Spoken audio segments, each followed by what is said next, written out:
So we have today this story of this encounter between Jesus and this woman at the well. But what I want us to do today is I want to kind of unpack this story a bit. Because sometimes the humanity of what's going on is sort of lost in the text, or just when we read it. So I want to unpack this a little bit of what's going on kind of a deeper level. Now, I'll warn you, this is a bit of my own flair of interpretation, so if you interpret some of these things slightly differently, that's okay. But so Jesus comes to this well with this Samaritan woman. Well, first of all, he comes to the well, and it says it was about noon.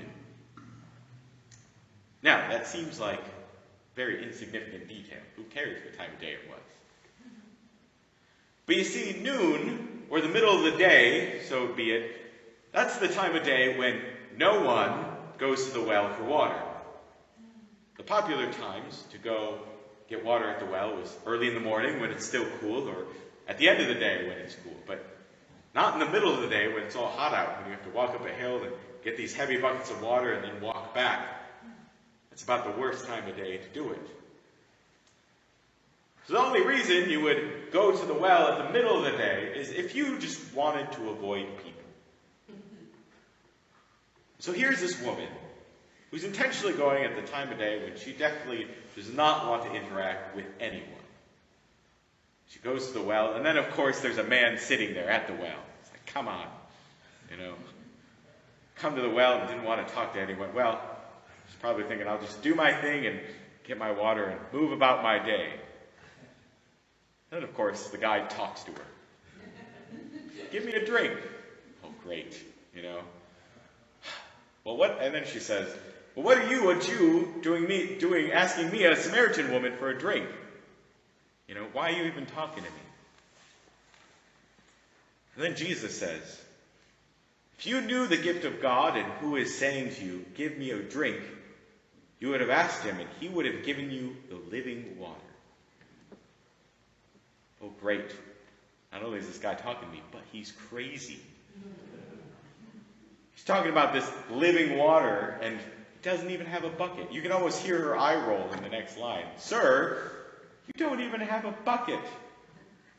And the cistern is deep, and you're talking about giving me this living water. Where can you get this living water? Are you even greater than Jacob, who gave us this well? And then Jesus goes on to say, everyone who drinks this water will be thirsty again, but whoever drinks the water I shall give will never thirst. The water I shall give will become in him a spring of water welling up to eternal life. In the woman's response, you can almost hear the sarcasm. Well then, sir, why don't you just give me some of this water so that I may not be thirsty and have to keep coming back to this well and encountering crazy people like you, that I have to talk to and deal with and listen to. So then, of course, Jesus says to her, go and call your husband. She's like, I don't have a husband. And then, this next part, sort of the turning point in the story. Jesus says to her, you are right, not in saying I don't have a husband. For you have had 5 husbands, and the one you're living with now is not your husband. All of a sudden, she realizes that this guy can see into the depths of her heart and soul. That this woman has had this history of brokenness in her life, of broken relationships. She's had 5 husbands. We don't really know how she lost those husbands, if it was through death or divorce, or maybe some sort of combination of both, most likely.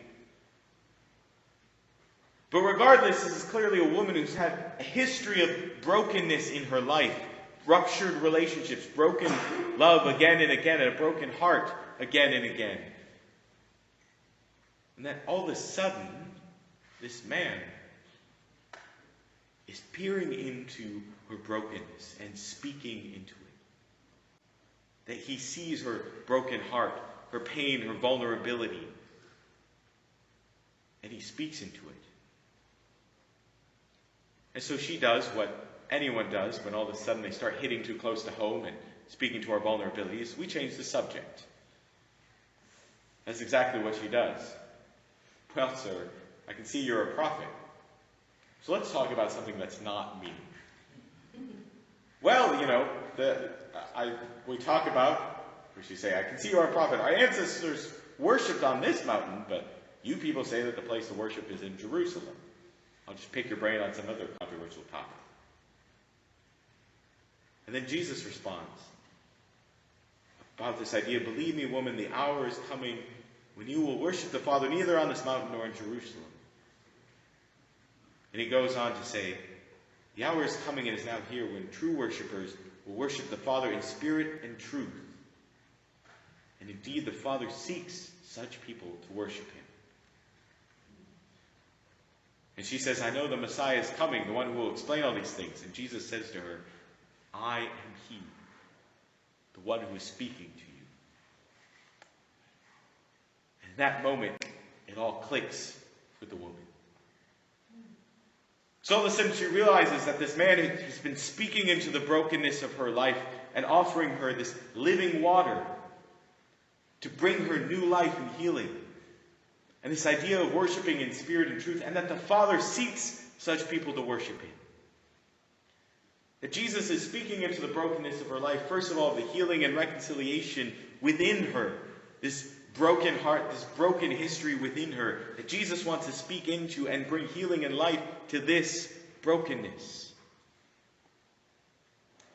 And not just within her, but also this reconciliation, this healing of relationship of people.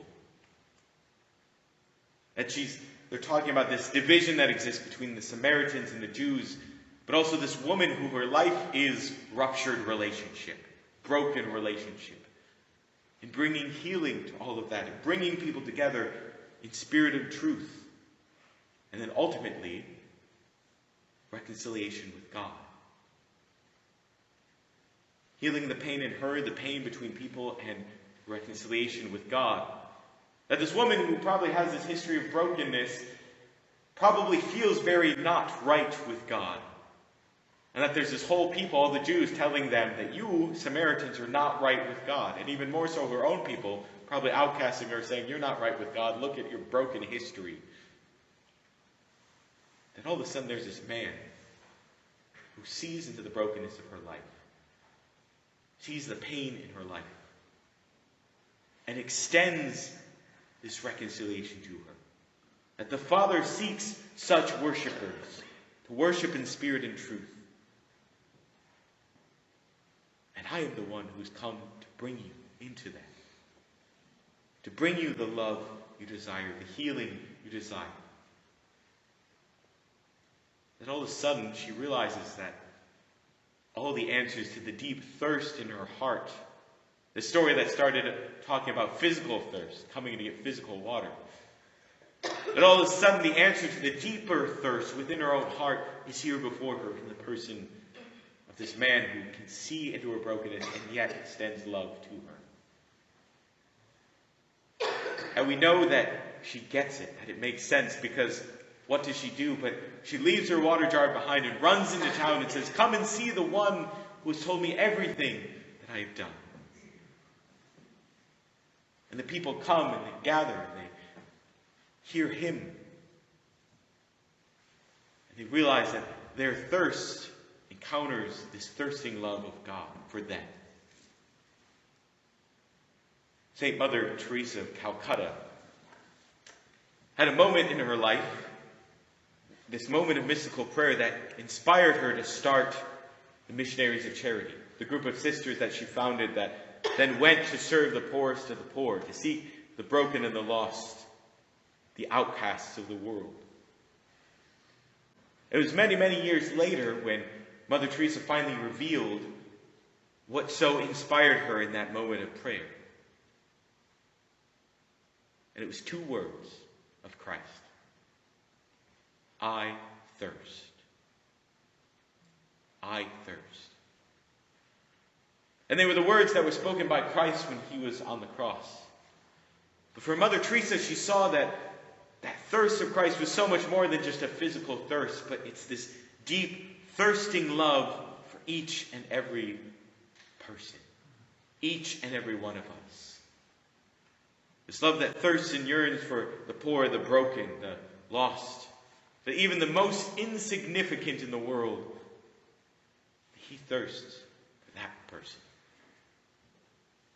That Jesus' words are, I thirst for you. And Mother Teresa even had it that every chapel of her sisters would have those two words painted on the wall next to the crucifix. I thirst. So, as we gather here today and hear these words, the story of the Samaritan woman, let's bring the depths of our thirst to Him who thirsts for us and speaks into our brokenness of our lives, into the thirst of our lives with the waters of life, the living waters that bring new life. Amen.